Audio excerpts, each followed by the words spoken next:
آج بولتے ہیں نا نہیں جی عورت کیا کرنا، بچپنا تو بچپنا ہے، اس کے بعد اسکول، اس کے بعد کالج، جیسے ہی شادی کی عمر آ گئی یا رشتہ آ گیا یا ڈگری مل گئی بس اس کے بعد شادی کر دینا۔ اب شادی کے بعد عورت کی ذمہ داری کیا ہے؟ شادی ہو گئی تو اپنے شوہر کی خدمت، اور کیا ہے بھائی پکاؤ کرو، آپ کے اس کے بعد بچے ہو گئے بچوں کی دیکھ بھال کرو، ساس سسری کی خدمت کرو، بس یہ کر لیتے ہوئے زندگیاں گزار دو، بوڑھے ہو جاؤ۔ اس کے علاوہ کیا کام ہے؟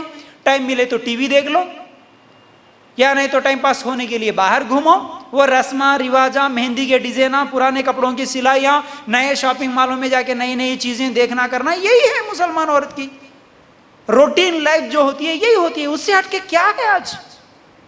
کچھ بھی نہیں ہے۔ کیا سکھایا گیا پھر مسلمان عورت کو؟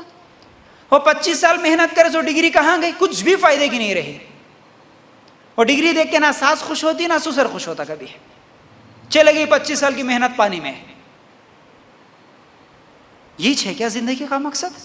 کیا ہمارے صحابیات ایسی ہی تھی؟ سنو برزہ بنت مسعود، دعوت دین کا کام جہاں مرد کی ذمہ داری ہے وہاں عورت کی بھی ذمہ داری ہے۔ کیا کہتی ہے دیکھو، برزہ بنت مسعود رضی اللہ تعالیٰ عنہ غزوہ احد میں کیا رول ادا کرتی ہے، کیا کردار ادا کرتی ہے۔ میں آپ کو بتایا اس سے پہلے غزوہ احد کیا تھا؟ جیتی ہوئی جنگ ہار میں تبدیل ہوئی تھی مسلمانوں کے لیے۔ جیتی ہوئی جنگ ہار میں تبدیل ہوئی، پیچھے سے دشمن آ کے حملہ کر دیا تو صحابہ تلوار چھوڑ کے بھاگ رہے تھے، تو وہ جنگ کے میدان میں آواز دیتی ہے، پکارتی ہے، اے لوگوں کہاں بھاگ رہے ہو؟ اللہ کے رسول صلی اللہ علیہ وسلم یہاں ہے، ان کو اکیلے چھوڑ کے کہاں جا رہے ہو؟ کیوں جا رہے ہو؟ ان کا آواز، ان کی آواز، ان کی نصیحت سن کر کئی صحابہ پلٹ کے آئے، پھر دشمنوں کے ساتھ لڑنا شروع کرے۔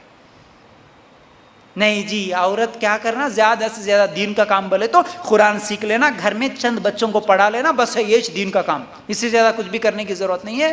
اگر ضرورت نہیں ہے تو ہمارے صحابیات کئی کو کرے، پھر ہمارے نبی کئی کو لے کے گئے ان کو جنگ کے میدان میں، پکارتی ہے پھر واپس بلاتی ہے۔ اس کے علاوہ ہمارے صحابیات جو تھی نا، جہاں مرد تلوار لے کے تیر لے کے نکلتا تھا جنگ کے میدان میں، ہماری صحابیات مرم پٹی کرنے کے لیے دوائیاں پٹیاں لے کے جاتی تھی، زخم لگے ہوئے صحابہ کو پانی پلانے کا کام کرتی تھی جنگ کے میدان میں جا کے ہمارے صحابیات۔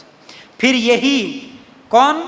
برزہ بنت مسعود رضی اللہ تعالی عنہ کہتی ہیں جیسے ہی جنگ ختم ہو گئی، اس جنگ میں جتنے صحابہ شہید ہوئے، ان صحابہ جو بھی شہید ہوئے ان کے گھر کے مرد، ان کے گھروں کو جا کے ان کے عورتوں کو سمجھاتی تھی، شہیدوں کی فضیلتیں بیان کرتی تھی، گھر گھر جا کے بولتی تھی دیکھو تمہارا بیٹا جو ابھی غزوہ احد میں شہید ہوا نا، اس کا مقام کیا ہے، اس کا مرتبہ کیا ہے، اس کی فضیلت کیا ہے، وہ جنت میں کیسے جائے گا، آپ غم نہ کرو، آپ پریشان مت ہو۔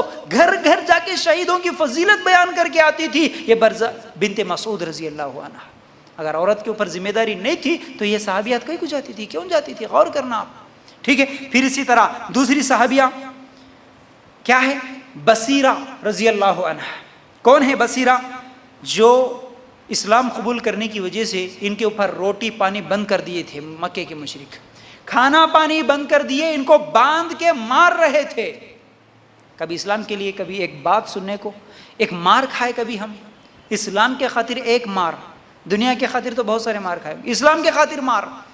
یہاں پر بصیرہ رضی اللہ تعالیٰ عنہ کو روٹی پانی بند کر دیا گیا، پھر کھانا پانی بند کر کے ان کے اوپر ظلم ہو رہا، ان کو مارا جا رہا ہے، تکلیفیں دی جا رہی۔ ایسی حالت میں وہ کہتی ہیں کہ تم مجھے ٹکڑے ٹکڑے کرنا چاہو کر دو، آگ میں جلا دینا چاہو جلا دو، میں اسلام نہیں چھوڑوں گی، جاؤ۔ مار کھاتے ہوئے ایسا واز کرتی ہے، ایسا بیان کرتی ہے کہ اے لوگوں جو کرنا ہے کرو، میں ایک اللہ کی عبادت کرنے والی مر جاؤں گی، تڑپ تڑپ کے جل جاؤں گی، اگر آپ لوگ جلا دیے تو ٹکڑے ٹکڑے ہو جاؤں گی، لیکن میں اسلام کو نہیں چھوڑوں گی۔ ان کا بیان سننے کے بعد وہ جو مکہ کے مشرکین کے اوپر ظلم کر رہے تھے، جو سن رہے تھے، ان میں سے کئی لوگ اسلام قبول کرے صرف ان کی باتیں سن کر۔ ارے کیا ہے اسلام میں؟ اتنا ظلم کرنے کے باوجود بھی ایک عورت ایسی بات بول رہی، کیا ہے بول کے سوچ کے اسلام میں آئے۔ معلوم ہے یہ عورت کا بیان تھا، یہ عورت کا بیان تھا، ہمارے صحابیات کی یہ کوششیں تھی دین اسلام کے لیے۔ پھر اس کے علاوہ ام زیاد اشجعی رضی اللہ عنہا، ان کے بارے میں اللہ کے رسول صلی اللہ علیہ وسلم خیبر کے موقع پر کہا تھا ان سے کہ تم کیا کرو گی، ابھی جنگ شروع ہونے والی ہے خیبر میں، تم کیا خدمت کر سکتی بتاؤ؟